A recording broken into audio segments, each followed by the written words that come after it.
Hey everybody, my name is Arda Ocal, and you are listening to Vibe 105.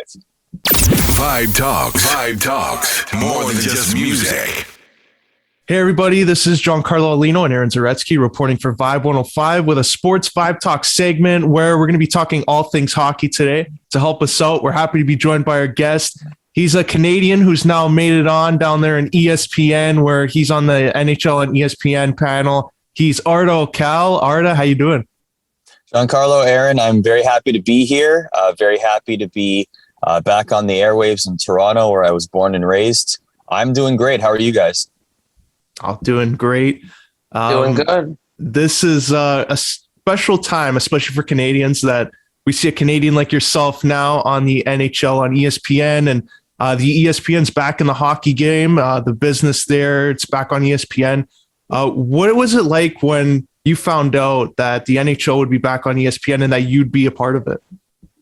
I mean, that was two steps. When I first heard that the NHL was coming back to ESPN, the entire building was ecstatic. I mean, it's funny. I was working on hockey already at ESPN. It just didn't have as big a spotlight as it does now, obviously, since ESPN is a rights holder. But we had a show for many years called In the Crease, which was on ESPN Plus, which is a subscription service, which is where many of the games you can find over 1,000 games in the NHL this season on ESPN Plus, including 75 exclusive games. And we had a show every night that there was an NHL game called In the Crease. And last season, I don't think there was one single day without an NHL game because of the condensed schedule. And so we did In the Crease every single night. I would fill in for Linda Cohn, who's an absolute legend at ESPN, and I did several shows. And we were still doing hockey. It wasn't the same, obviously, when you don't have the rights. And when the announcement came, people were ecstatic because there's so many hockey fans in the building.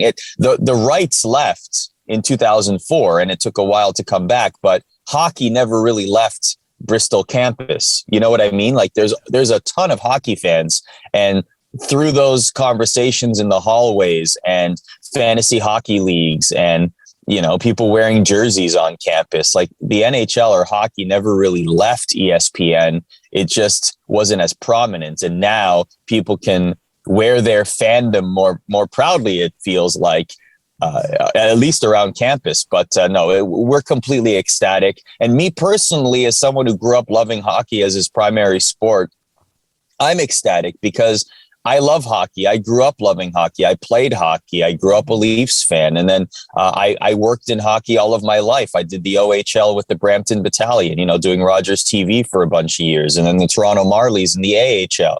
And then eventually MSG Networks with the Rangers and Devils. So hockey's been a deep part of my career. Probably the most extensive work that I've done in my career is in hockey. So I'm extremely thrilled that I'm able to work on hockey. And last week I did the very first broadcast on ESPN Plus was a game between the Wild and Ducks. And I was lucky enough to be the studio host for that. So it was a historical night because it was the very first game on ESPN Plus. And to be a part of it was an absolute thrill.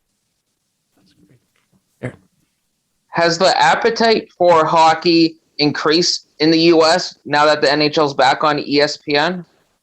So I would say that it will. I really feel like it's twofold. First of all, the package is split among ESPN and Turner. And I feel like with two networks growing the game and promoting the game, that's only beneficial for the NHL. I really feel like when there's two major networks bolstering the game, marketing the game, that's just going to grow the game overall. A rising tide floats all boats. But ESPN in particular, I mean, even Gary Bettman has talked about the desire to be back on ESPN, and in our in one of our meetings, we have this big meeting in Chicago this year, which included everybody, like production people, on-air talent, everyone involved around the ESPN. And he said this publicly as well. I think he said it on Good Morning America.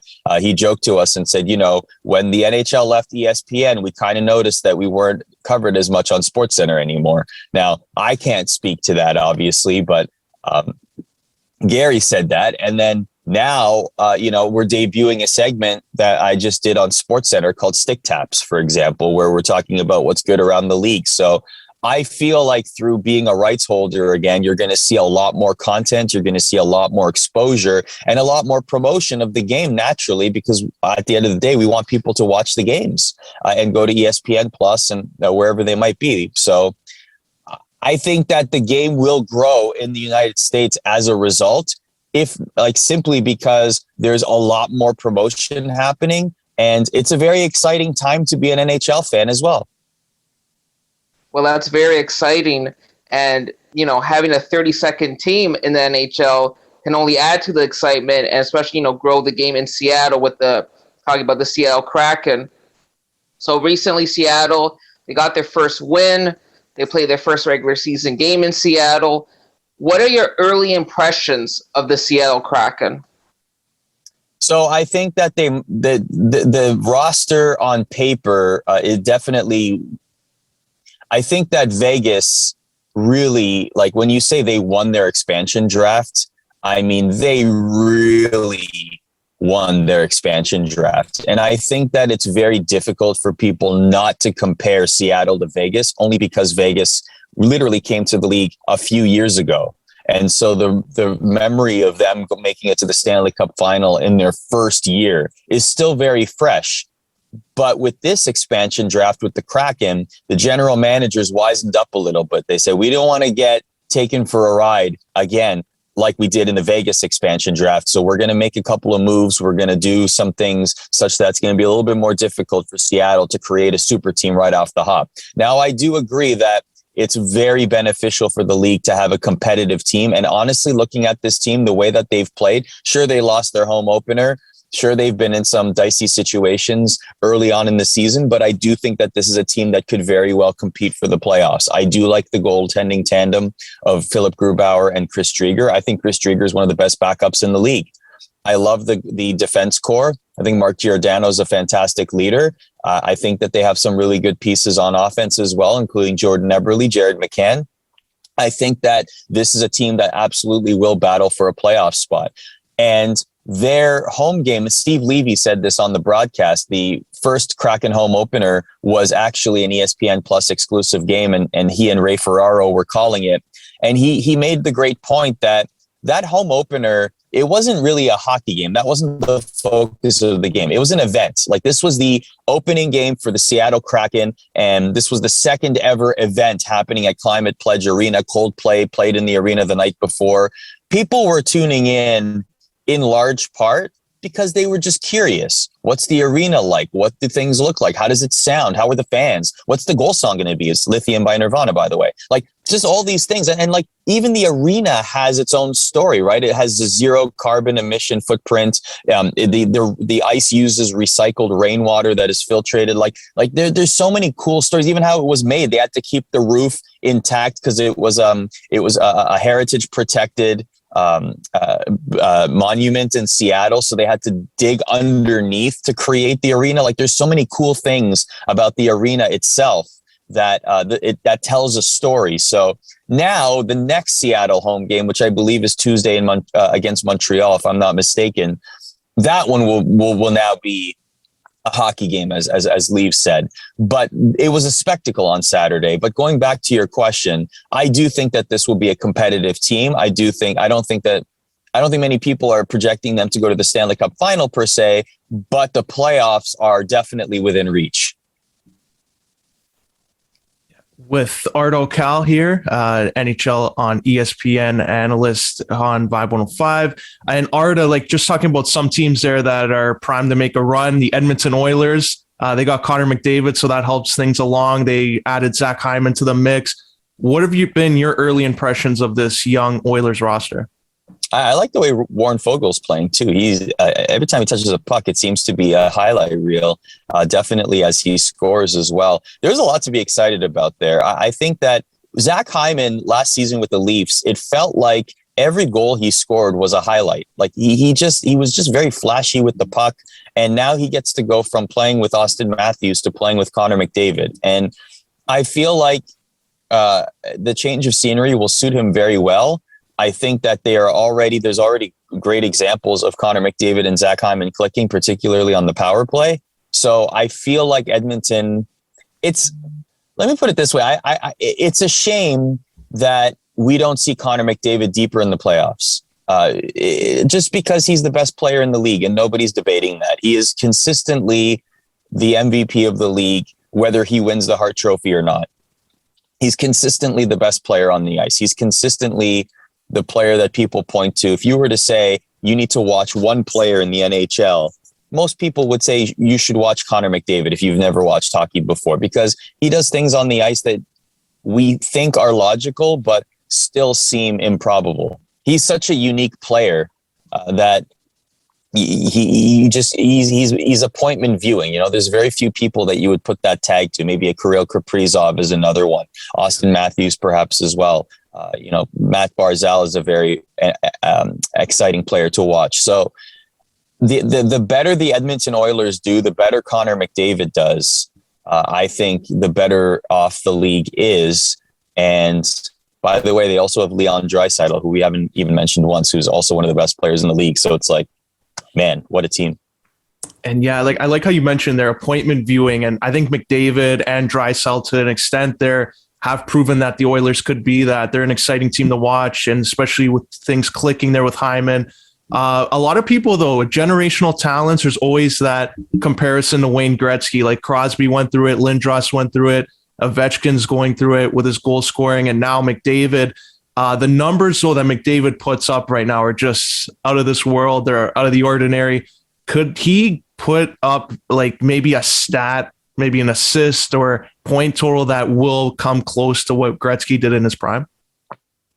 I think it'd be really tough. I don't think it's because Connor McDavid isn't good enough. I think it's because of the current state of the NHL and the 80s were go look at the goaltenders in the 80s. Like their pads were almost the size of forwards' shin pads today. Like it was just crazy what goaltenders, and the style was a lot different. Like barely anybody was playing butterfly goaltending. You know what I mean? Like it was just such a different era that lent itself to high scoring games. Like how many 8-5 games were there in the 80s, for example. So I'm not saying that Wayne Gretzky didn't deserve it. Of course he deserved it. He's the best player of all time. I'm saying that it was a perfect storm of a high octane, high scoring era of hockey that happened to also see the greatest player that ever lived.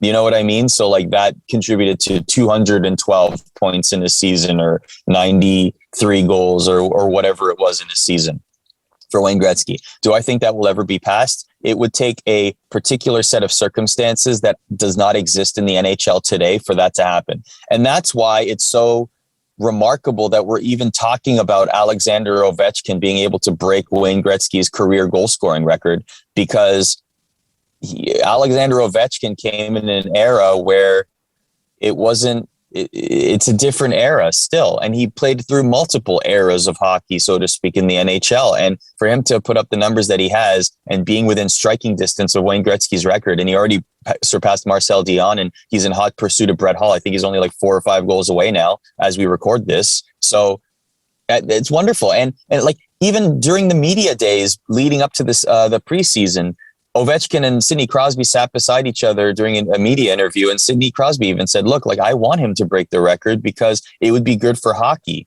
And it would. The sports world would pay attention. That's one of the ways that the game would be grown, is Alexander Ovechkin getting closer and closer to a previously thought of unattainable, unreachable record. That's something that people would really gravitate to in sports. Like it kind of reminds me a little bit of the Mark McGuire, Sammy Sosa going after the home run record back in the day in Major League Baseball. Now, this is one person doing it, but still like that climb and that hope. And the way that Alexander Ovechkin is scoring this season, it's almost as if he wants to break it this year. So it's wonderful. Like that's one of my favorite storylines that I think I'm going to be tuned into and dialed into and care about the most until it actually happens, which, could be a few seasons away. This is Aaron Zaretsky and Giancarlo Aulino with NHL and ESPN host Arda Ocal here on Vibe 105. Speaking of storylines to keep an eye on, the Toronto Maple Leafs, they're always, making headlines or in the news, so to speak. their current group of John Tavares, Austin Matthews, Mitch Marner, William Nylander, do you see this group intact after the NHL trade deadline? I mean, if they're competing for, assuming that they're in a good playoff position, I do, at least for this year. I think big goaltending questions, obviously, is always a big question mark. Obviously, Freddie Anderson not there anymore. Peter Mrazek is injured. Jack Campbell, they've had to play, an amateur emergency goaltender, I think, from the University of Toronto due to salary cap issues. They had Michael Hutchinson for a couple of games.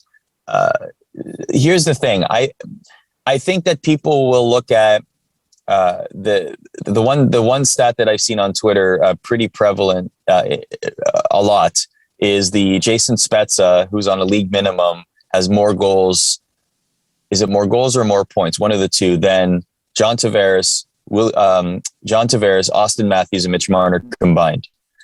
And obviously those are the, multi-million-dollar contracts, and Jason Spezza's making less than $1 million, right? Now, Jason Spezza oftentimes is the best player on the ice. A best forward on the ice at the very least. Willie Nylander is pulling his weight as well. Here's the thing.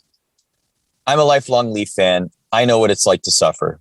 Okay. I think anyone listening to this who's been a Leaf fan for a very long time, other than 93, 94, few years in the 2000s, it's been pretty rough.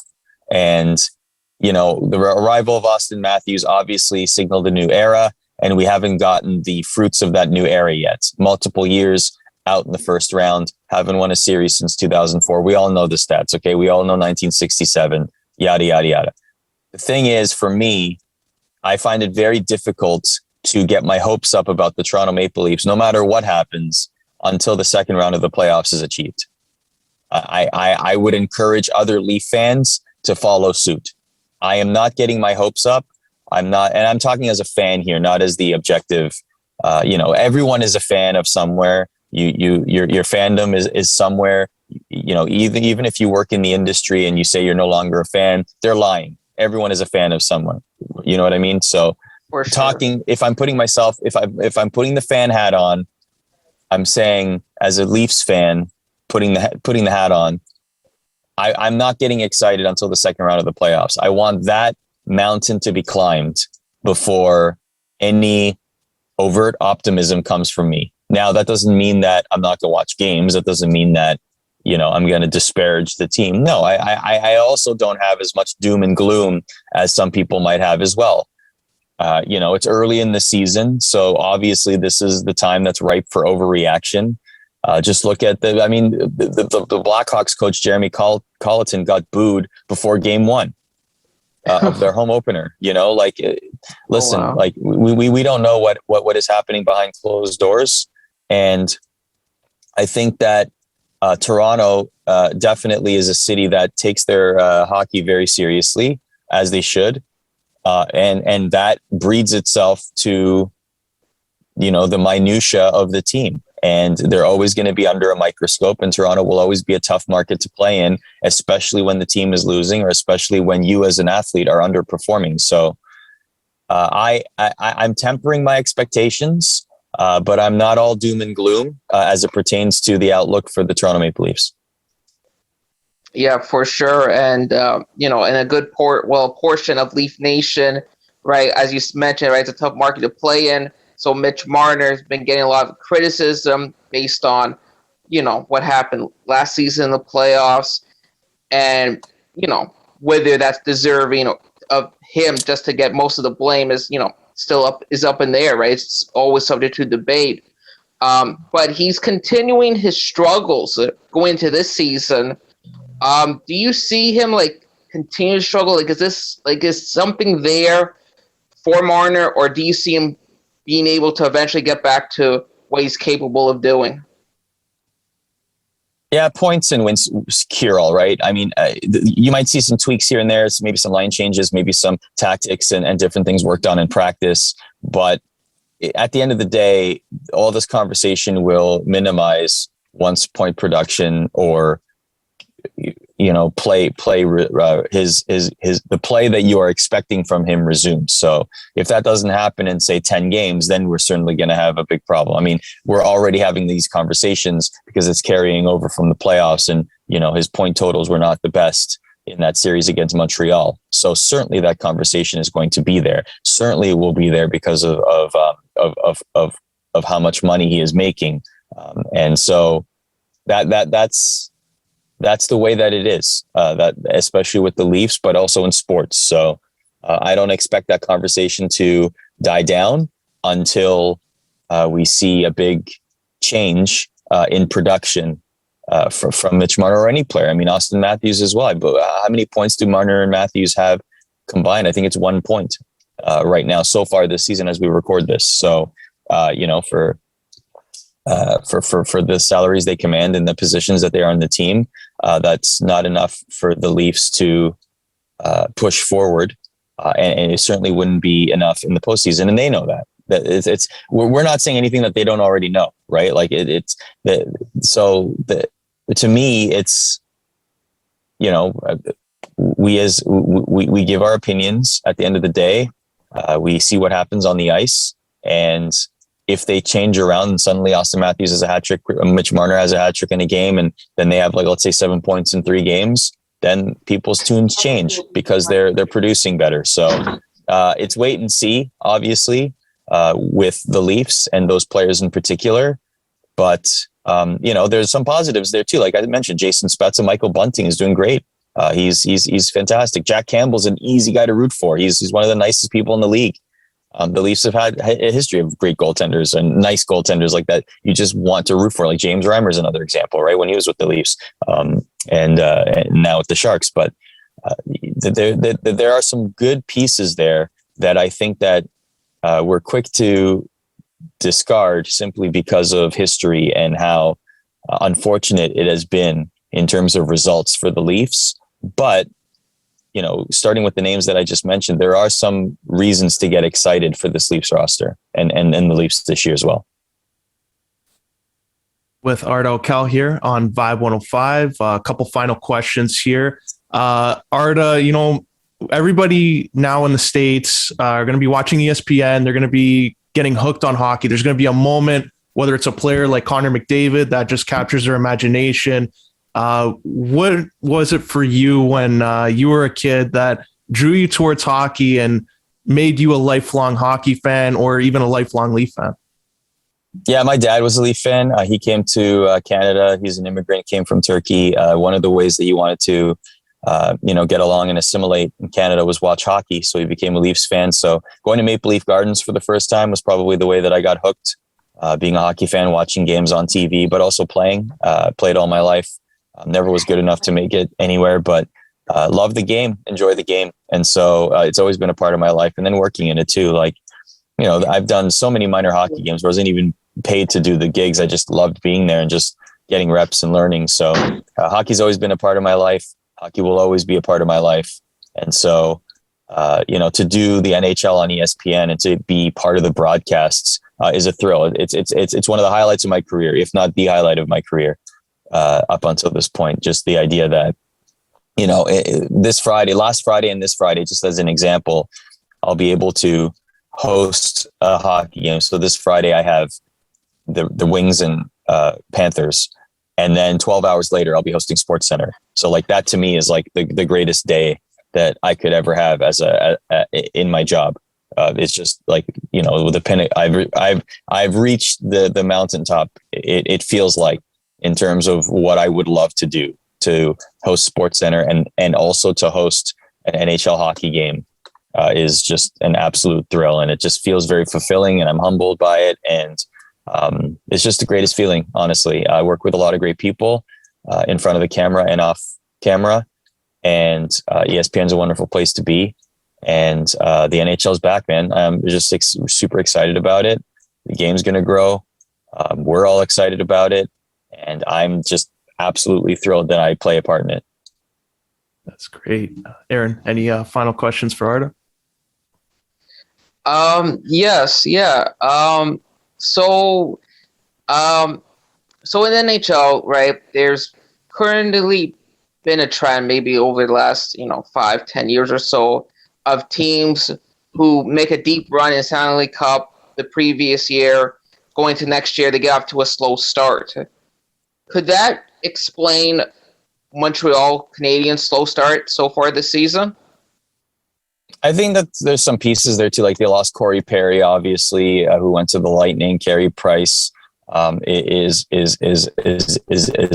working on what he's working on, so he's away from the team, obviously. And that is a great, by the way, what Carey Price and also Connor Ingram. That was a great story. He sent out a tweet after playing for I believe it was the Predators last night as we record this. Working on their mental health or working on getting help for whatever they need. If you need help, you're not alone. You can seek help. Lean on people that are around you. Go seek that help. I think that those are really, really strong examples that it is okay, and breaking through those paradigms that people might have, which is very, very powerful. So, going back to the Canadiens, I think I read a statistic that they are actually enduring the worst start to a season for a Stanley Cup finalist in the next year. So this is definitely an anomaly. But remember, last year we were also saying that the Habs would not make the playoffs. And actually, if it were the regular divisional alignments last year, the Rangers would have made the playoffs and not the Montreal Canadiens based on points. So, the Montreal Canadiens went on this incredible run, take nothing away from them at the same time with the players that they're missing, but also their projections, so to speak. It's not, maybe it's a little concerning that it's that much of a losing streak. And now they finally won a game against Detroit last night. But I do think that I think the truth lies somewhere in the middle with the Montreal Canadiens. And I think that, they might battle for a playoff spot, but I don't know if they're a Stanley Cup final team one more time. Well, Arda, unfortunately, time isn't our friend here, but we'd like to thank you for sharing your time and coming on Vibe 105 to talk all things NHL and NHL on ESPN, and we wish you all the best. Yeah, thank you very much. You can find me on Twitter at Arda, and I'm happy to talk hockey with any hockey fans. And if you're in the States, look forward to seeing you on the NHL on ESPN. We got 75 games that are exclusive to ESPN Plus, and we have 28 games that will be on ESPN and ABC television this season. So I'm really looking forward to it, and I hope you are too. That's great. Highly recommend that follow. And Arda on NHL on ESPN.